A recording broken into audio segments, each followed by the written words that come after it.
Good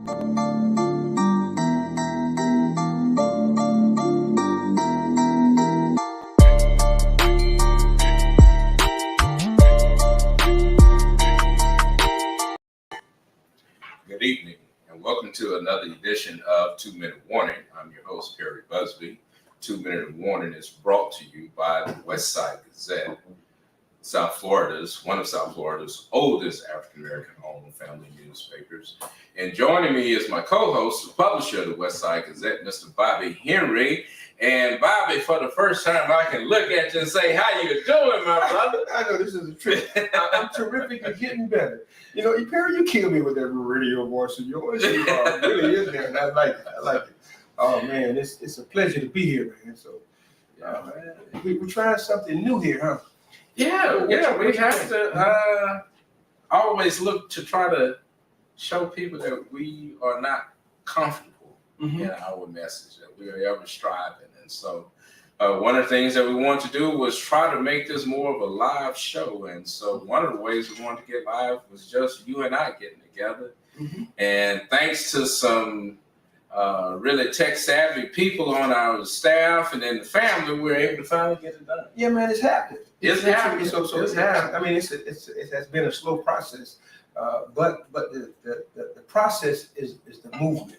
Yeah. If there's no movement, then there's no progress or the process. So, but I'm glad, man. We can do some things, right? Yeah. Next, we'll have a studio. Yeah. And we'll have a couch and have some people in here. Yeah, man. We're gonna do this thing. You know. Wow. I just got back from New Orleans, Perry, and had a wonderful time. I learned a whole lot from the NNPA's conference. One of the significant things that came from the conference was the Justice Transformation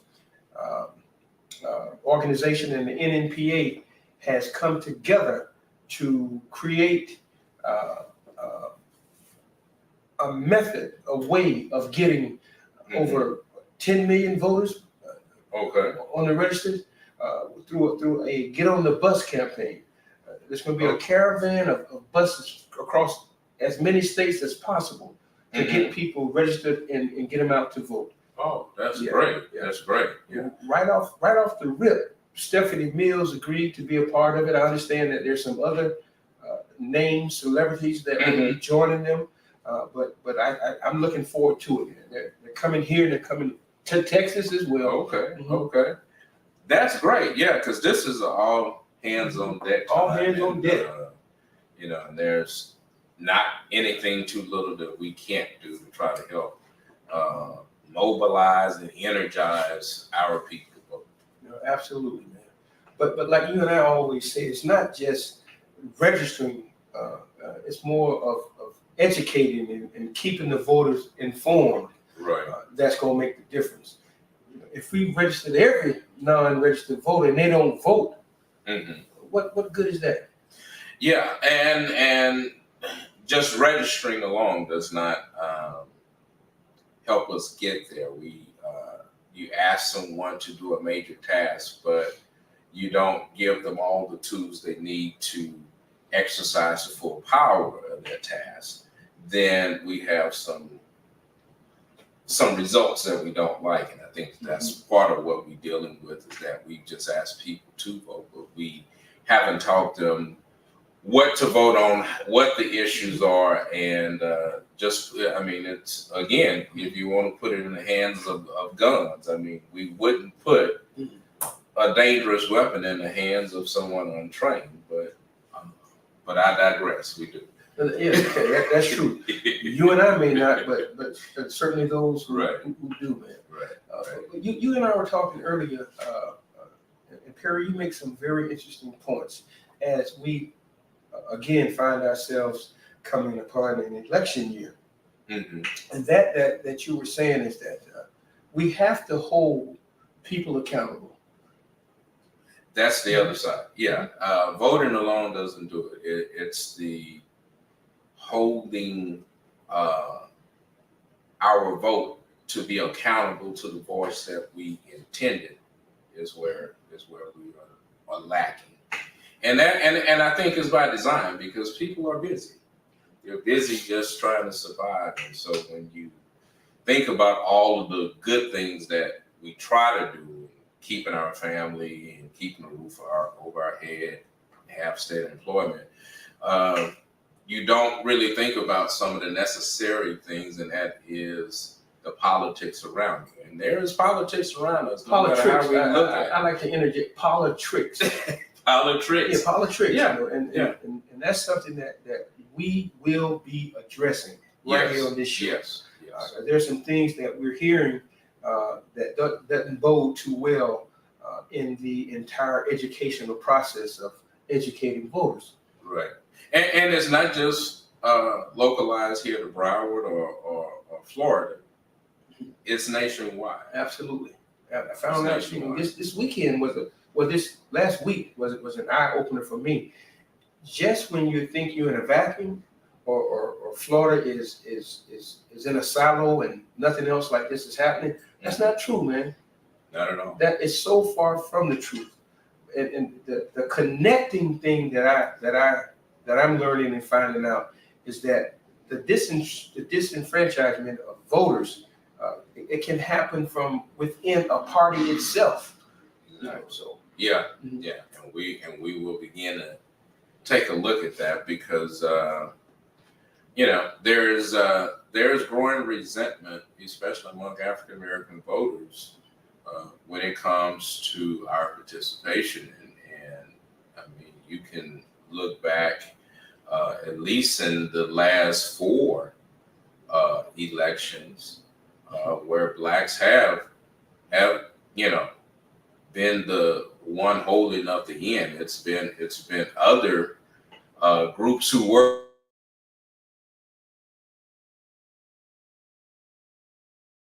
trying to sustain you, to keep them energized when you haven't reciprocated in their efforts just to keep you afloat. That's so true. So true. Okay.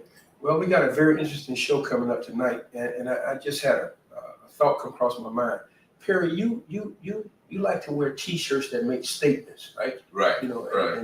And so for those out there who are listening, and you just happen to be in the T-shirt business, or you need some advertising, so why don't you drop off a couple of, what size you wear?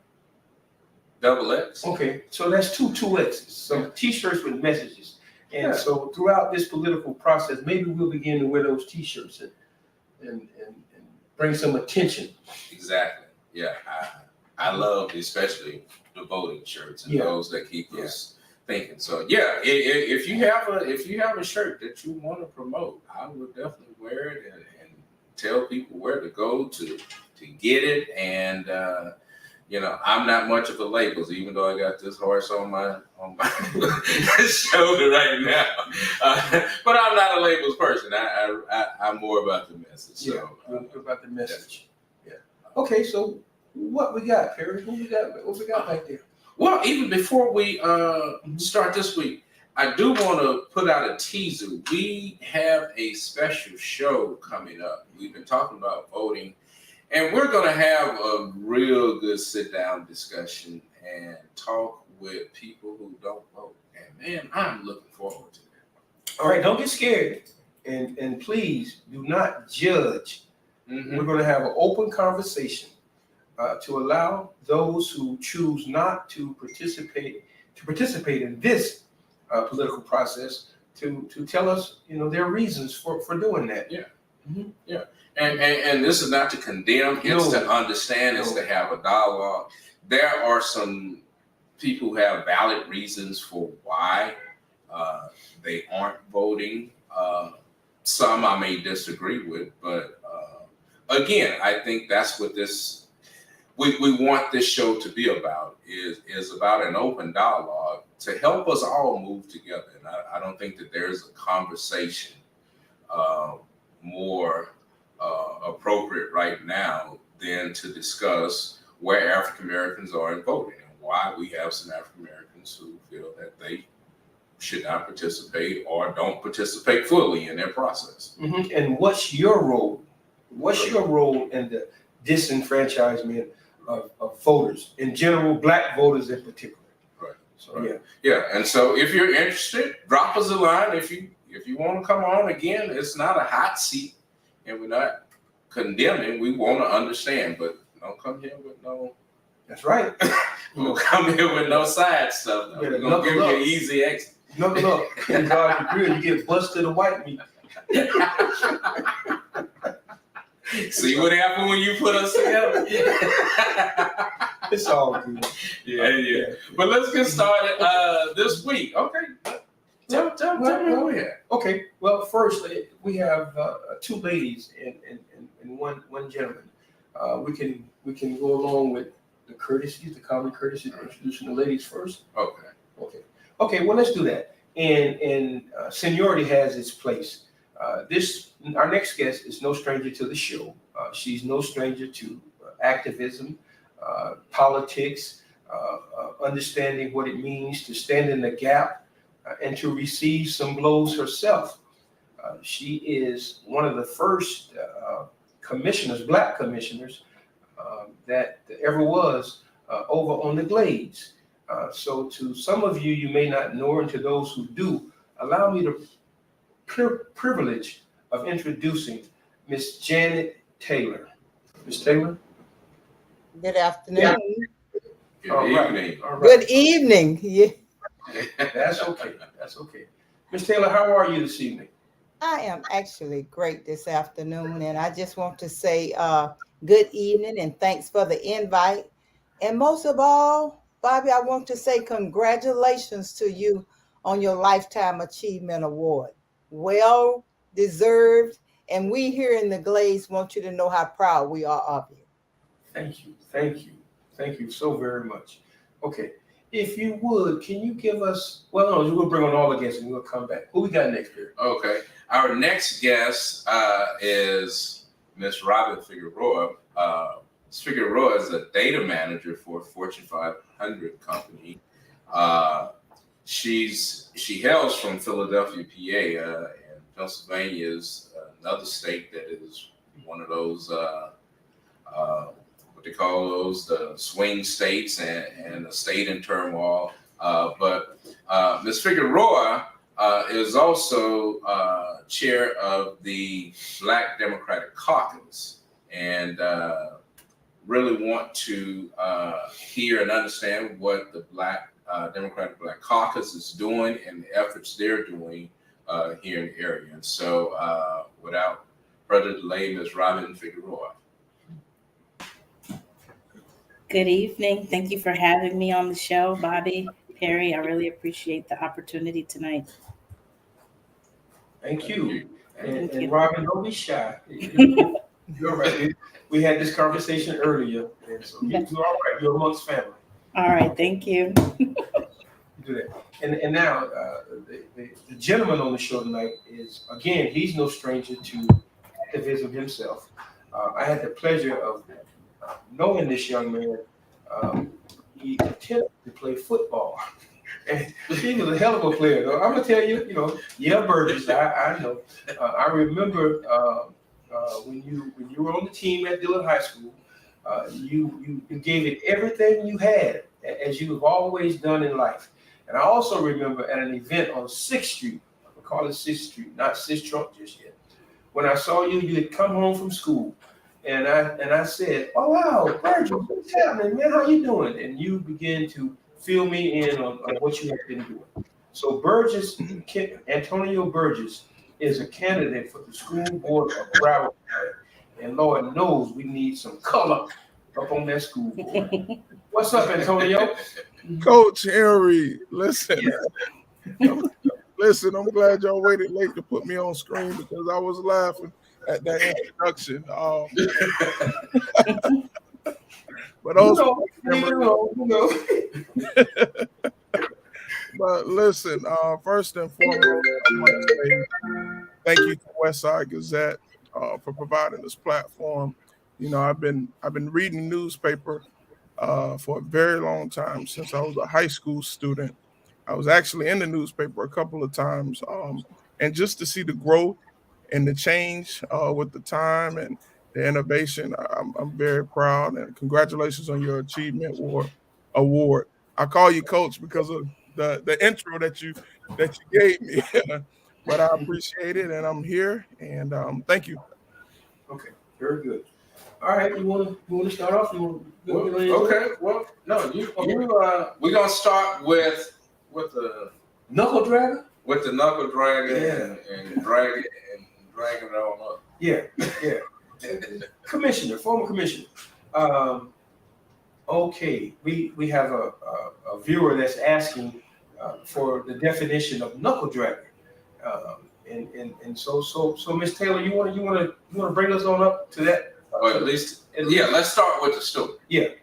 Let's start with the story of the definition. No, the story of how While I'm here. now in our common vernacular.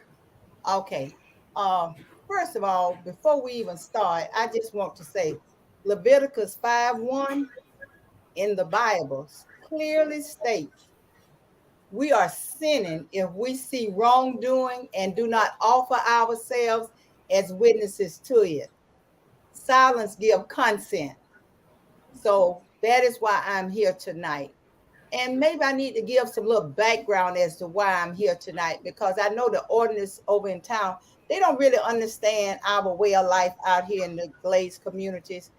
And so I just want to give you a little background as to where we are, as to why. And I hope you all go online at the Gazette and read my op-ed to get more details about what I'm really here about tonight. But the background on what has happened is Florida has been discussing how to manage water from Lake Okeechobee, which is our jewel down in our area. And they was talking about how you manage water during a drought. On one side, we have the Glades communities, which is us, along with South Florida cities like West Palm Beach and their mayor, Keith James, who depend on the lake for water supply. Now, remember, Keith James is an African-American mayor. On the other side of this argument, you have the environmental groups like the Everglades Foundation, who's always at that time was pushing to cut off our water supply. But in Tallahassee, we had both the Republicans and the Democrats pass the bill that would help guarantee water for all of us, for everybody during the drought.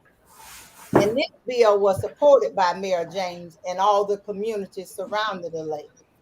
Unfortunately, our governor, Ron DeSantis, vetoed the bill. And when he vetoed the bill, he did a press conference announcing the veto. And the head of the Everglades Foundation, who is Eric Eckerberg, he called those of us who supported the bill knuckle draggers, which is an outdated racist term that suggests anyone that opposed them are monkeys. And you know the history, they've called us monkeys and apes and everything for such a long time. So it's a very derogatory statement, and it really is prejudice in referring to people of African descent. So that is the reason I'm here tonight, because you know it stems from the idea that all of these people have long monkey-like arms. Yes. He could have used any other term, but he chose that's offensive to us brown and black people. And not only did he just do it this time, he's done it in the past. But what is so disturbing right now, he did it in 2016 when he opposed us, the still our same rural community, when he was opposing the plan to take our farmland out of production to build a reservoir.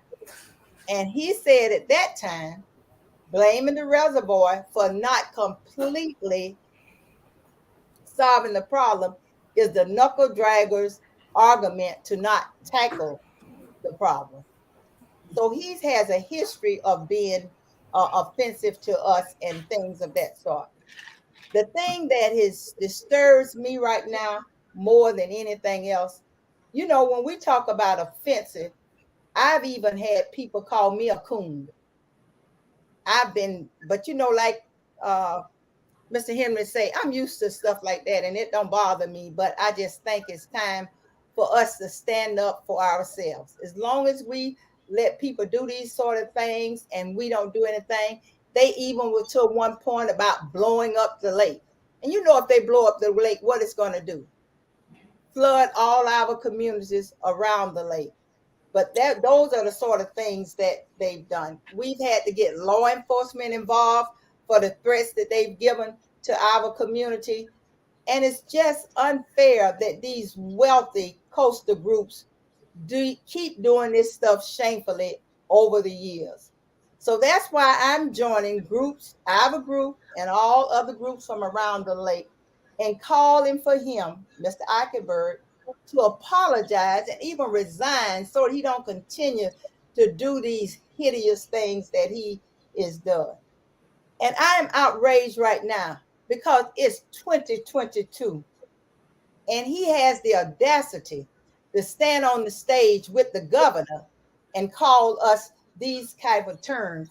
And you know, when he's out there with the governor, he's got a great group of supporters and surrounders out there. So he's on a platform, a national platform, still calling us these names. I think if we don't do something, and I think they continue to do it because nobody's calling them out. So at this point, we are calling them out. Okay. And thank you, Ms. Taylor, so very much for bringing us up to date. Back earlier in our shows, we had you on, and we were talking about the situations over in the Glades. And brothers and sisters, if we don't pay attention to what happens to the Glades, it's happening to us. That is a part of Palm Beach County, and on your end, Ms. Taylor, the other part of that butts up to Palm Beach County, there's a lot of Black people over there on the Glades that rely on farming and the lake for life. Now here we have a good old boy on the platform with Satan, our governor, and using this derogatory terminology to refer to those who oppose what they're doing as some ape-like individuals. It's a disgrace. And if we don't, and Sheriff McCormick, I hope you're listening, because that is in your district where you won. I hope you're paying attention, and those who else who are running for office, to pay attention to what's transpiring in the Glades. They need our help. They need our voice to speak to power, and let them know that we will not tolerate, no matter what part of the counties you are in, to be degraded. And Perry, you asked the question earlier when you said, who uses this terminology? Who is this person? What? Right. Yeah. In order for us to sort of understand,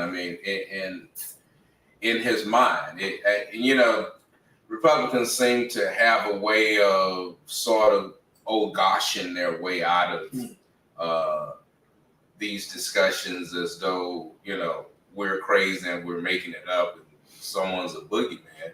But my thing is, to Mr. Who is that? Eichenberg is, what do you envision when you say knuckle draggers? What comes to mind? Do you call your wife a knuckle dragger? How is that term used? But even more importantly, while I understand an apology may be warranted, I think you have to meet these sort of things with the appropriate action, and that is, how do we remove him? One time you said it, okay, but twice you've said it, and who knows how many other times without press you've said it. So what is an apology going to do at this point? And so if someone's calling us knuckle draggers and belittling us, then that person is going to be biased in any decision. And so it is imperative on us that we get him out of office. Yeah. And if you're on the platform with a governor and the governor does not say anything or rebuke what you're saying, what does that say about the governor? Right. So yeah, we got something to deal with. Yeah. Mr. Go ahead. Yeah, and as you said in passing, Bobby, this requires our strongest voices, and we have a race, a congressional race that brings money to this district and brings money. I know that the Sierra Club and all of these other groups that are interested in the lake and have alternative ideas about the use of the lake, they're looking for those same federal dollars. So let's have an honest conversation about that with our candidates and including our incumbent, Congressman Sheriffless McCormick. Okay, all right, Mr. Burgess. We got some hot issues over here in Broward County with the school board. Are you ready to step into that fray with what's going on, and how do you feel about this indictment? When should it happen? How do you feel about it, and what's your take on it, and what are you going to do to address some of those issues? Now, Coach Aaron, you're talking about the grand jury? Yeah. Okay. But to address your first question, yes, I'm ready. I've been doing the work in the community, and my commitment to the community started way back from when I was in school, high school, volunteering. I got the civil cord, and the civil cord, you get the civil cord from your volunteering hours in the community. Came back, graduated from Dillard High School, graduated from Florida A&M University, came back to the very school district that raised me, that poured into me, taught in these schools, Walker Elementary, Lauderdale Lakes Middle School, Dillard High School. Then I moved on to the district office, and that was the time when I really saw, disparities among schools, the haves and the have-nots, and how, the school district operates. I've always been committed to the work, whether it's in the community or whether it's during, my time in different positions in the school district. But I am ready, and I'm committed to engage in our community. You said something about the grand jury, and I was asked last on a forum yesterday about the grand jury. Grand juries gives us information. Can they be politicized? Absolutely. They can be one-sided, but there's some information that's in it, and that's going to give us some feedback on how the school district is going to move forward. I think it's important to take that information, engage the community stakeholders and my other colleagues on the board, and come up with a solution that's going to move the board forward and really discuss improving the educational outcomes for our students. I was watching a board meeting a couple of months ago, maybe about a month or two ago, and the Council of City Grade Schools came down, and they were going through the strategic plan for the district. And the gentleman from the Council of City Grade Schools, and I may be pronouncing it wrong, but he made a quote. He said, Broward School District spends too much time on other issues that do not improve the educational outcomes of students. So that's a change right there. But I will tell you, I'm definitely looking forward to the information that the grand jury provides to the district. And we'll use, bits and pieces of it to move our district forward. And I know we started talking about the court case, but for those listeners, can we again assume that we have some parents who do not know what's going on and some concerned guardians who don't know what's going on? So can we please enlighten them on the court case and how it impacts their child? Okay, so the grand jury was stemmed from the most recent grand jury, was stemmed from the MSD. Marjorie Stoneman Douglas, definitely want to give my condolence for those that lost their lives and my respect. But it was stemmed from just the processes of the how everything was handled. The governor started a grand jury, which is a court case that goes into findings, what went wrong, what are some things that need to improve on, and gives recommendations to school districts. So right now, they have already completed the grand jury, and we're waiting to see what are the recommendations. And those recommendations are recommendations that the school board can follow, okay, and use and move forward. But that's a consensus that the school board have to agree on to move forward. Any decision that impact school board members, I believe, impact students and families in the district because school board members represents and advocates on behalf of students and families.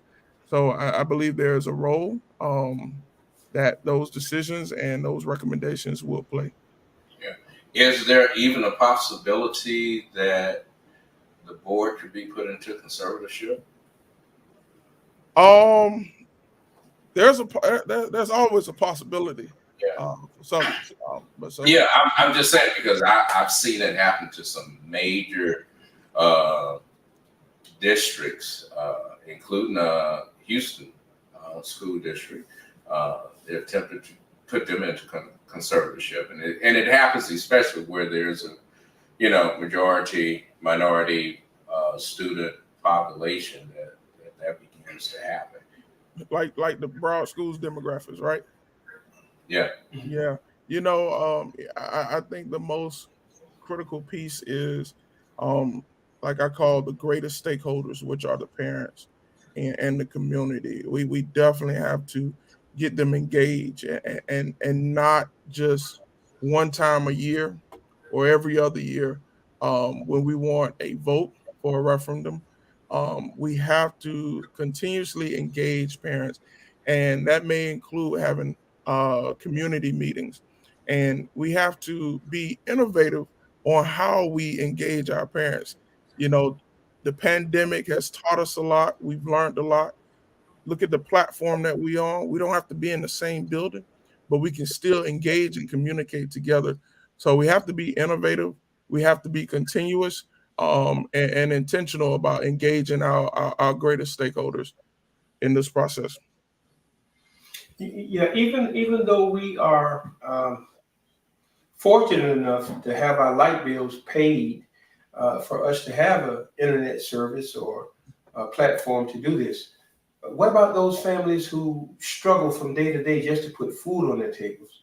Uh, um, what are some of your thoughts on how to engage those parents on a level such as this? And you know what? So District 5 is probably one of the highest poverty districts when you compare them to, if it's not the highest, it's one of the top two or three highest poverty districts in Broward County. Um, I think you have to survey the parents. You have to ask questions. You have to use your community stakeholders. There was a time where churches played a major role in engaging families and engaging just children, and you have large organizations that work with the districts, 260,000 students. I think it's important that you engage those stakeholders and be innovative. You know, Switch up your times. I know some of our parents in our district, they work one and two, some three jobs. Even if it calls to have parent meetings on weekends, or it can be a digital parent meeting, but you got to keep them engaged and you got to keep them informed. So as a school board member, I will work with my community stakeholders to continuously keep our greatest uh, community stakeholders involved into this educational process, because parents are important, and they make the decisions and the choices for our students. Okay. Well, let me ask you this question. What's your thoughts on the makeup of the board as it is right now? When you have a 40% black and brown student population, and yet you have an all-white uh, uh, school board, what does that say about, um, how do I want to say this, man? Help me out, don't leave me alone live by myself. Do you really want me to say? Yeah. What does that say about us that we allow Yeah. nine Yeah. white women to get on the board? I don't blame them. And again, I don't think that they're bad people. My thing is I would feel the same way if it was nine black men. Because you're gonna get the same sort of thing. So all of one thing is not good for anything. So the lack of diversity there is what's killing. They can be very fine individuals, but they have a lack of understanding of the parents and the students that they are managing. And Mr. Perry, you brought up a great point. I think it's important. Diversity is good. And I always tell people, we learn from each other's differences and culture. That's what makes us stronger. Our district is a minority majority district. Like Coach Henry said, the makeup and the optics of the look of our board does not reflect that. I think it's important that, and we do in this election, we do have someone that is Black or African American running in pretty much every seat. And I am proud to see that. Our county, our communities are becoming more and more diverse. We gotta support. We gotta support. We gotta support and support the right person. Just because you're Black, just because you're African American, doesn't necessarily mean that you're gonna have the best interest. You have to really investigate and do your research on the individual, and make sure that they're really about helping marginalized people and communities. You have to look at their track record and the things that they have done and the things that they're continually to do in the community. But we have to start running for seats that are not traditionally seats that are held by African Americans or Black people, and we got to support them. And that support can look like it can come in different ways, financially, sweat equity. It comes in different ways, but we gotta support the candidates that run in those seats. We have to.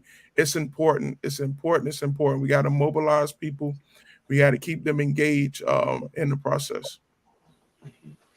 Okay. And I'm sure that is where our next guest can chime in on about organizations who are keeping an eye on stuff like this.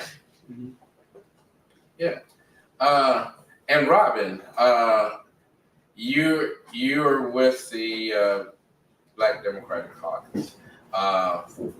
Is this your first term in leadership? It is my first term in leadership. Congratulations. Thank you. What would make you want to take such a position at this time? Well, I guess I was tired of complaining. You know how people sit on the sidelines and they're just constantly complaining about what they think should happen or how something should happen. I found myself complaining a little bit more than I should. And so I decided to get involved and try to do something about that. What has been maybe one of your most eye-opening experiences now that you're involved? That's a good question. One of my most eye-opening experiences, I think I would say just the lack of engagement amongst our people. it's unfortunate. I think that's like one of the most eye-opening things. I kind of expected to see more people involved and engaged and wanting to support or help, and I don't see that at the moment. But and I must say that having uh, someone like yourself who is relatively new is really what's needed. And I think that what you're seeing is just appalled because people have seen the same old thing. Uh, and so what are some of the things that you're doing to try to move the needle and get away from that?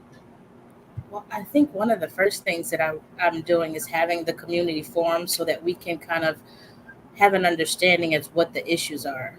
Um, because I'm from Philadelphia, I might not fully understand all the issues that are here. I've been here a while, but that doesn't mean that I fully understand all of the issues within the community. So that's the first thing. And then secondly, I think serving people, that's one of the other things. I can't ask you for your vote if you need something to eat, or I can't ask you to help me in that area if you can't pay your bills or something like that. So what we're doing, or what we've tried to do, is kind of serve in areas that we usually wouldn't. For example, we've passed out, we had a food distribution. We gave school supplies to Park Lakes Middle School, or was that elementary school. We provided toys during the Christmas holiday. These are things that usually the Black Caucus would not have done, but that's something that I wanted to implement, or we wanted to implement, so that we can try to better serve our community, as they all are, as everyone still has a lot of needs. And so if I can serve them now, and I need them to come out and help me as far as getting out the vote and stuff like that, um, it's a lot easier to ask when they know who I am now. Robin, is there a relationship between the Broward Democratic Black Caucus and the Broward Black elected officials? If it is, if not, what kind of relationship is it? And are they open to listening to your organization in terms of maybe the number of candidates in one race, or just how open are they to conversation? If you have a relationship, I'm sorry. That's a good question. I actually, unfortunately, don't have a relationship with them yet, and hopefully, this platform might open up the door for that. However, I haven't been spoken to or reached out by anyone from the Black elected officials organization about anything. But one of the things, as you know, because I spoken to you about, is how can these candidates run against each other, specifically Black elected candidates running against each other, if we already found one that is capable of doing the job and that does the job well. Um, so I'm looking forward to speaking to them, because that's one of the questions that I would love to have answered. And Robin, at your last event, which was very well attended, I appreciate the fact that you have brought some sparkle to the activities. Now what I did see was Tell the truth. Okay. When we allow our organizations not to be used, for instance, and I'll just use, I remember with the NAACP, when folk would come in and buy, corporations come in and buy tables, they brought tables for the NAACP, but they didn't support the community efforts. And the monies that they paid for the table was not enough money to really allow different services and things to happen that the community needed. I noticed there were a lot of candidates at your event, and so I did ask the question, how many of those candidates support Black businesses? When we allow ourselves to to be used, if you will, because they give to this organization, but it's not enough to support all of the activities and things that are needed. So I saw that, and I made mention to that. I also mentioned to the fact that we need to have those people from your organization to be on the panel, so folk can actually ask questions to see what does the Broward Democratic Black Caucus do? What is the role? How can I get involved? So in order for us to move forward, we have to be more inclusive. And I saw some of the same suspects, if you will.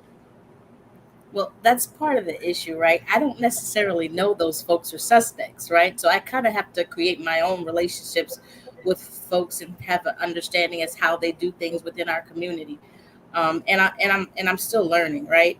But one thing that I want to do is definitely hold them accountable. If you make a promise to us, I'm going to make sure that you're delivering on that promise. And so, like, I don't think that was done in the past. So that's something that we're going to work towards in the future. I see a lot of people say, "Oh, we're going to do this for you. We're going to do that."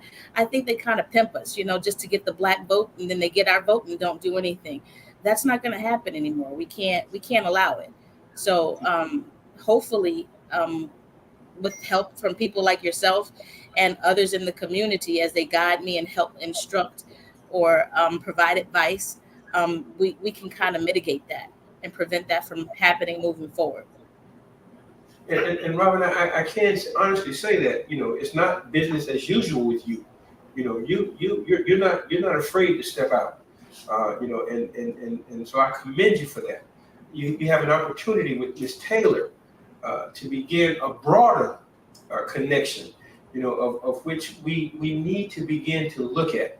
We got Broward County, we got Dade, we got Palm Beach, but we gotta come together. Collectively, we can do more. So I definitely agree to that. Yeah, and in fact, that was my next question in terms of. I know you're a data manager, and so therefore you understand the integrity of having a good network. What is the integrity of the network here? I know that there's a lot that are going on in certain pockets, but in terms of African American votes, and again, I've been in some meetings, and they'll talk about the African American community as just this one entity, when we know that they've cut into so many different smaller parts. But yet I don't see a lot of African Americans involved in some of these wider democratic initiatives. Are we just all doing our own little thing, and how can the caucus help? It feels like we're siloed, to be honest with you. It feels like we're working alone. However, I know that we're certainly open to collaborating with other organizations and getting the word out, getting the vote out. We're definitely open to that. However, as I mentioned before, it's really difficult to get folks engaged, and I'm not necessarily sure why it's so difficult to get them engaged. I have a number of ideas that I would love to work on, like the Black Business Directory initiative that I would like to start, which, like Mr. Henry was talking about, talks about or is about us supporting Black-owned businesses. Those are things that I think are important as a caucus for us to also kind of just share with our community of people. But again, it's something that we're working on, and I'm not quite sure how we're going to move forward with that. That requires a little more time and thought. Put your information in the chat area, so we can focus on that. In the chat area. Okay. Other than that, aside from that situation with the knuckle dragging comment, what else is going on there in the Glades that we need to be aware of, and how can we assist in those areas? Well, I'm almost like Robin. I feel you with getting our people engaged. I think right now the most important thing any community can do is to educate our people, get them registered to vote. But I'm like Perry, we don't need to just get them registered to vote. We need to get them to the poll. If we get them registered and educate them and get them to the poll, we can say we made some progress. How we engage them is just like you say, you're going to have to just reach out. And Robin, you're gonna have to put on events. If nobody don't show up with you, you got to act like 300 people there and just go on and do what it is to be done. You're gonna have somebody that's gonna come in and help you. And it's when they see that you're determined to get stuff done, they'll come out and help you. But it's the same thing is going on in the Glades, Bobby and Perry. We've got to get our people out to vote. I mean, and I was when you was talking about all the people that they're going to register, I hope we come behind and get all those people to the poll. Good. Brother Burgess, go ahead. I just wanted to interject and add, I think it's so, times have really, really changed. Even from my parents, we were a lot closer. Things that we valued, my parents valued, are a little bit different from what my generation and the generation that's younger than me. I really think it really it has there's a connection piece that is very, very important. And then building that relationship. Um, the new generation, I don't know the name that you call it, but it's different. And we really got to study and learn, things that they like and how we can really truly connect with them. It is hard work, but it's not impossible. And we really got to be intentional because, 20, 30 years from now, I'm scared. I'm scared for, just our democracy for African Americans and Black people. Um, it seems like we're getting further and further disengaged. And I know there, we from back in the days and long before early years, systemic racial laws and policy, some are still in place, but it takes a lot of work to really, really be intentional about building those relationships and connecting with those different populations and age groups. But it is a very serious matter for the future of African Americans, and this is a start conversations, but we really gotta get those generations involved. Even in the church, things have changed. When I was growing up, I had to go to church and I had to miss Sunday. I couldn't miss, Sunday school and things like that. Now it's just it's an option, and the church was so strong and powerful back in the days. And even when I see different movies from Malcolm to Martin Luther King, a lot of the mobilization took place in the church, in the basements and in the Yeah. church. And they took a lot of ministers. And I just see it further drifting and drifting away. So we got to do something because I'm telling you, And Bert, I agree. Being a preacher's kid. being a preacher's kid, I understand that, but and but I think we're talking about holding everyone accountable. Let's be honest, the mission of the church changed.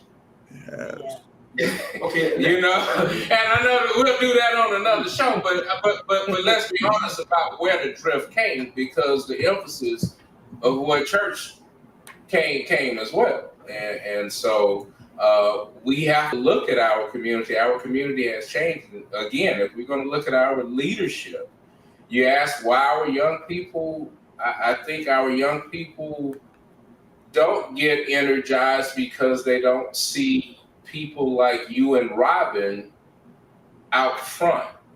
I mean, they love their grandfathers and they love their grandmothers out there, but nobody's really getting excited to go, on this mission with grandmother, and that's okay. It's just where we are in life, and I think, and it's not to disparage anyone in age. I think you can be a just as good leadership in your 70s. You bring a lot more to it, but let's understand that we're going to keep our kids and younger generation engaged. They've got to see people that they can aspire to be, and we don't aspire to be grandparents when we're young. Yeah, and how can you be inspired when you got 9 white folk on the school board? So I'm gonna get back to that. Let's we're gonna keep it real here. So let's real with that. But you're in a position to, and you're running, and that's great. Now, so I must ask you, how do you feel about this upcoming referendum? What's your thoughts on that? So, like I've said several times, I do support the referendum. I'm an educator. I benefited from it. It helped me determine whether I was going to get boar's head meat from Publix or Publix meat from Publix. And any little bit that we can have that will help improve the quality of life for our educators and our staff in the district, I am going to vote for it.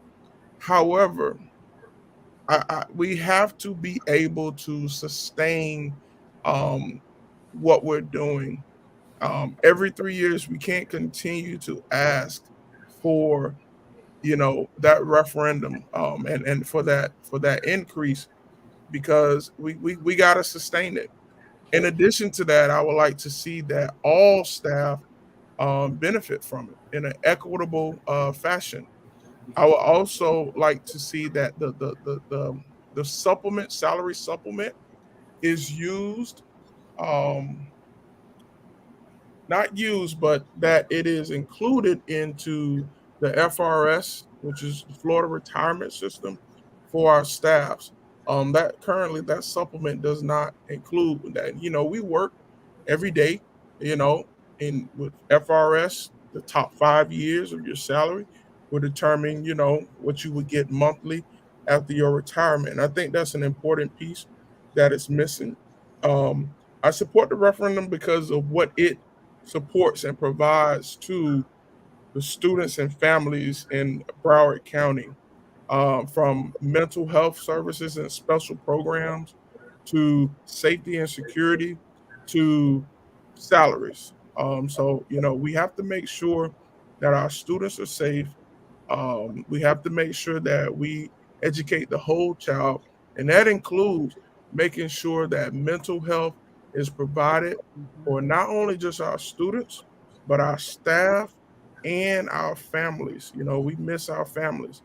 And I think a lot of the backlash now with it is the fact that, like I said earlier, we wait till it's time when we need a vote to engage community people, and that's not fair to the taxpayers. We have to continually to keep them engaged into the process and not wait till when we need their vote so we can get more money from our taxpayers. So that's my stand on it. Okay, and I'm all those who are out there listening, and Mr. Burgess, you as well. I want you to take a look at this article in the West Side Gazette this week as it pertains to the referendum, and I really want you to look at it from that standpoint and dissect it. I just think that there are opposing views, and hopefully we all can get to the point where we can say, well, my view may not be the one that's best for the people, and just take a look at that. But I'm reminded of Plessy versus Ferguson. I'm reminded of Brown versus the Board. Yep. I'm reminded of all that. So when it comes to different things, let's just take into account of what has transpired over the years and what we're confronted with now. Now, I know, Mr. Busby, we're running out of time, and I like this format. We can certainly be engaged for a longer time, but Right. Well, come on. Look at me. You got it. You need it. Well, can I just say something? Yes, you can. When you all come back to talk about the church and serving the community, please invite me because I have this motto that I tell people. Most churches now have this theme that is my four and no more. Mm. That's how they are governing their churches. So we've got to get them outside of my four and no more. Mm-hmm. Good point. Miss Janet, what does my four no more means? Means that I'm only concerned about those four that's closest to me. The rest of you all can do the best you can. Bring it home, Miss Taylor. Bring it home. So that's the church. Okay. So I see Ms. Figueroa, you got something in the chat says consider joining our membership. Okay. Did you put that? Did that come across the screen? And Antonio, if you got a message you want to put across the screen, as well as you, Ms. Taylor. So put your information up there. Now let's spend a minute closing out on a statement or perhaps a plea or maybe even a question to what we need to do while we're engaged in this conversation. From the degradation of us, as a people. Holding our own and teaching true history and organizations that will stand up for us. So let's see if we can summarize or surmise in a minute our engagement and what we need to do. Mr. Burgess, since you're the man, we're going to allow you to lead, not being a chauvinist, but just you came in last on the other issues. So you take the lead. All right. I was typing in the chat, Jerry, if you can just restate that for me, right quick. I know you said give us closing synopsis. Yeah. If you can take a minute to encompass what this conversation was about tonight, from degradation, of us being humiliated, allowing ourselves. No, we ain't allowing nobody to humiliate us. That stuff stopped some time ago. But that those who want to and those who are trying to negate our history by not allowing us to teach our history, and then those organizations who are supposed to be standing up in the Antonio, before you, how you gonna answer all that in a minute? Listen, he said a lot. I'm gonna try my best. Listen.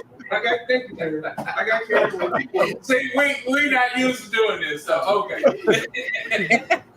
It felt good, man. It felt good.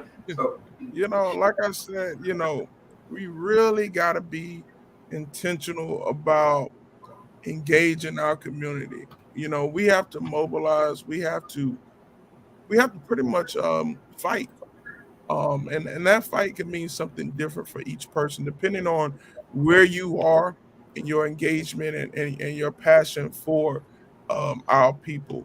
I'm a part of the greatest fraternity in the world. And one of the things that we do, that fraternity is Omega Psi Phi Fraternity Incorporated. And one of the things that we do, we make sure that when we're mentoring our boys twice a month, we always start off with lift every voice and sing.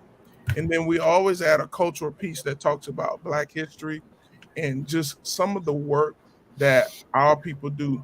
Somehow we either lost touch or we skipped the beat and really learning about Black history. When we take our kids on college tours, we always call them college and cultural tours.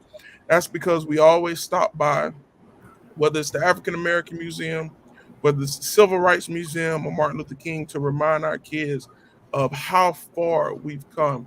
I think a lot of people, it's tough. It's going to take leadership from not only our wiser individuals, but our young people as well. And we have young people that are ready to take the mantle, but we got to make sure that we support them and stop telling them that they're too young to advocate. Martin Luther King was 24 years old when he was the pastor of a church over souls called by God. You have several different Black leaders that started off at a young age. We got to support them. We got to mentor them. Because, like you said, they need to see people that look like them, that can relate to them. It's going to be a battle, but we got to continue to have conversations like this. We got to continue to follow up, and we got to continue to monitor, the work that we're doing. And all we got to be very intentional about the people that want to be a part of the solution and the cause, because we got to save ourselves. We can't depend on anyone else to do that. You got to be really passionate about helping Black people and Black communities, and stop, selling. I'll leave it at that. Ms. Figueroa? I would say number one, self-love. We need to learn how to love each other, love ourselves, and also learn how to support one another. Another thing I would say is leaders need a good leader knows how to create more leaders. Um, Mentoring and preparing someone for a seat if you're going to leave a seat, I think that is a great idea. I think it should be applied. I think whoever's running for different seats, they need to work on finding someone to mentor, to help learn the ropes so that they can comfortably move out of that seat into another seat and have someone left behind to take over their seat. um, I also think that education is power.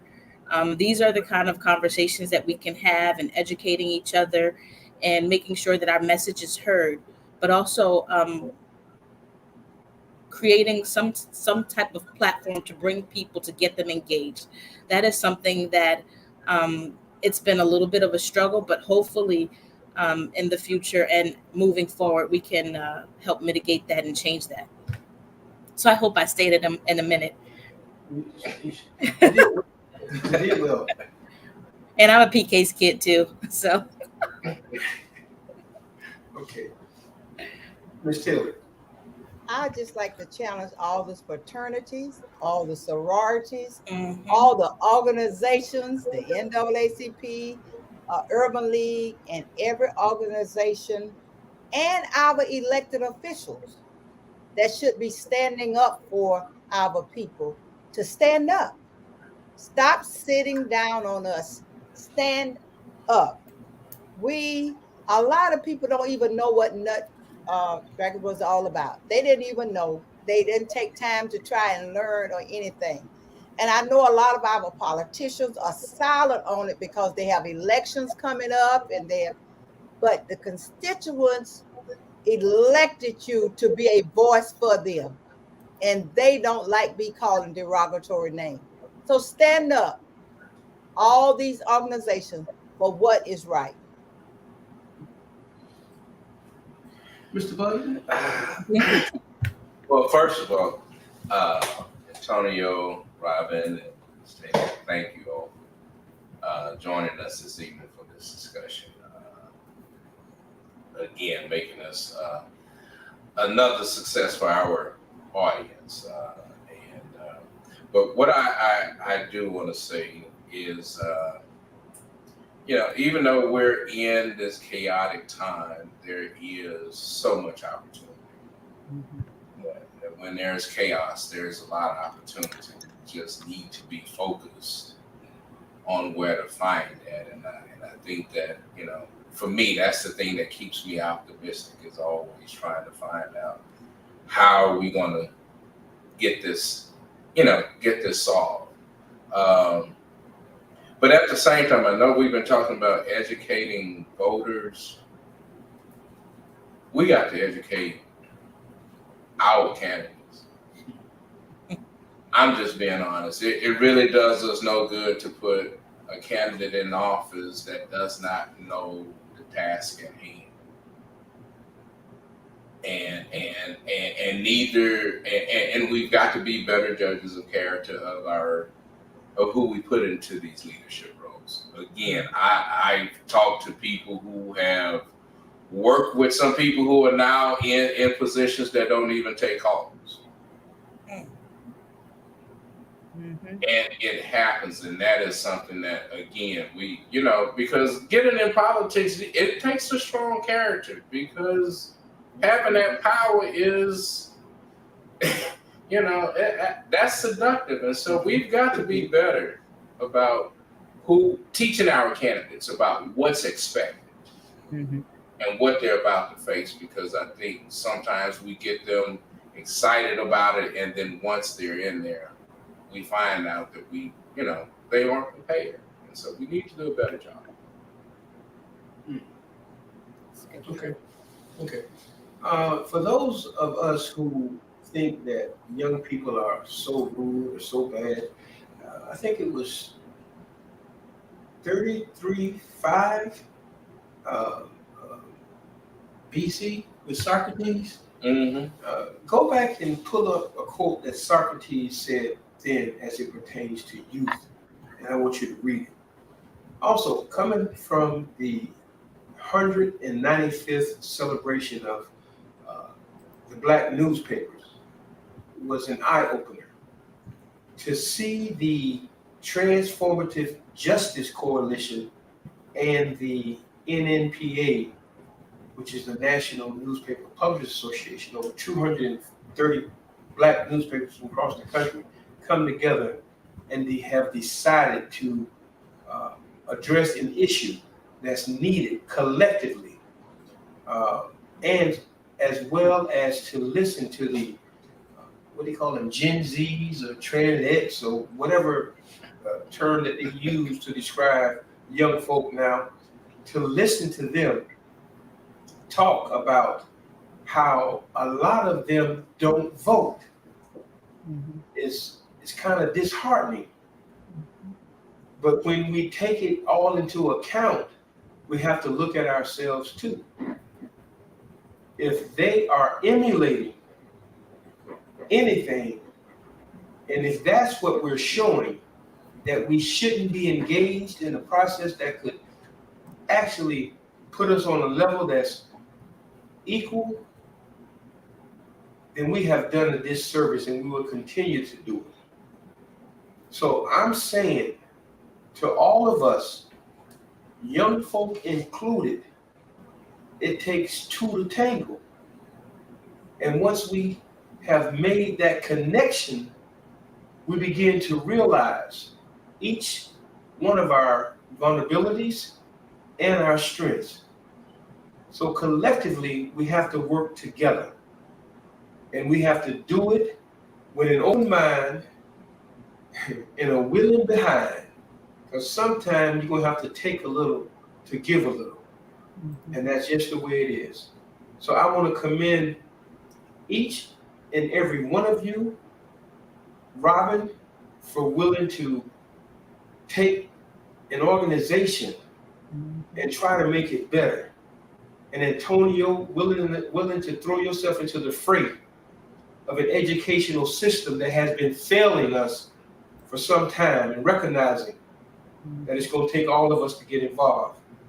And for you, Miss Taylor, for you not to give up, not to settle just because somebody say we should.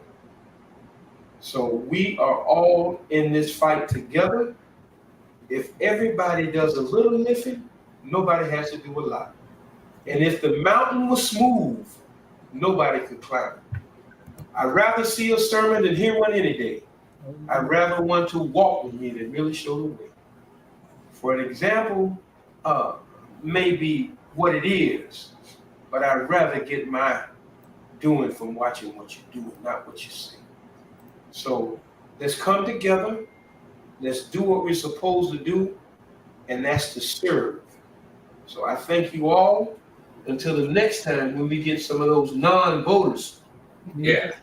and some of those politicians, those of y'all who trying to sit in office and hold a seat, don't let somebody else get in there. We got something for you too. So stay tuned. Antonio.